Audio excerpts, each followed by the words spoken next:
Hi guys, my name is Amy and today I'll be presenting a fascinating study on the investigation of the effect of laughter yoga on stress coping behaviors in nursing students starting university.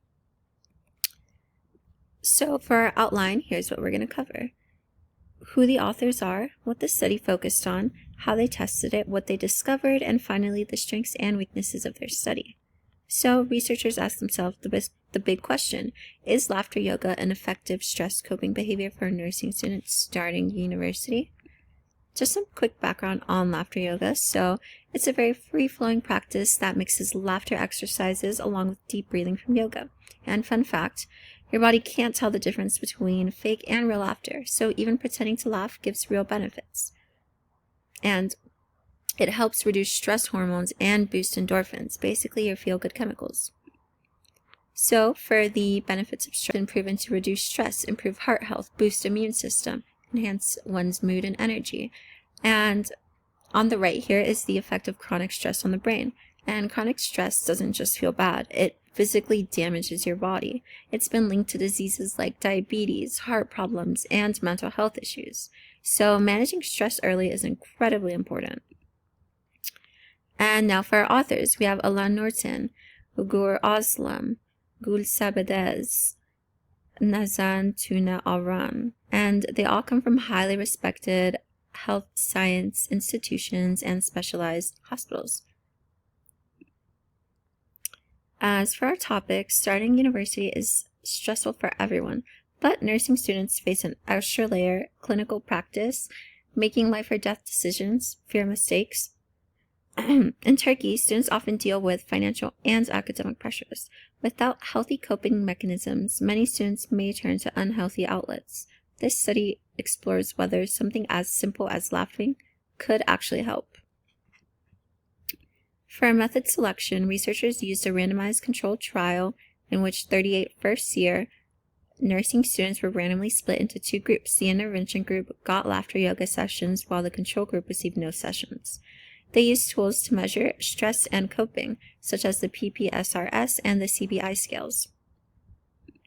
And here's just a quick little breakdown of the process in simple terms. So students were assigned randomly, laughter yoga applied to one group, and both groups compared afterwards. As for our results, students who participated in laughter yoga reported lower emotional stress symptoms, higher positive social behaviors. In short, laughter yoga seemed to help students feel better emotionally and socially.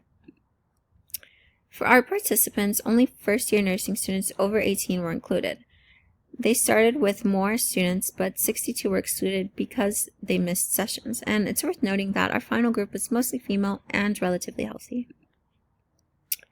As for our strengths, starting with the source, the article was published very recently, May 2024. The authors are very credible and use proper research methods. Additionally, it was published by Wiley, a trusted academic journal, making these findings relevant and trustworthy. And here is Wiley.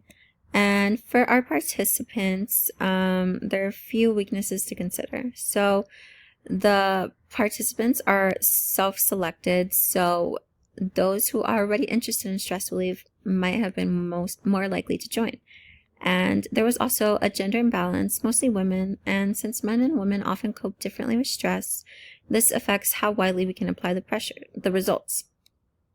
As for the method of study, our weaknesses included that the stress relied on self-reporting questionnaires, and the problem with this is that when people answer surveys, they sometimes answer how they think they should, not how they actually feel, which affects the accuracy.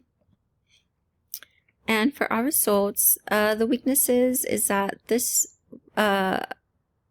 results focused more on demographics rather than detailed changes in stress levels. Personally, I thought it would have been stronger if they had more detailed outcomes on emotional growth or coping improvement. As for our weaknesses, bottom line, the study has its limits, but it highlights that laughter yoga could be a powerful, low-cost, and easy-to-implement way to support mental health. Everyone should implement laughter yoga into their day.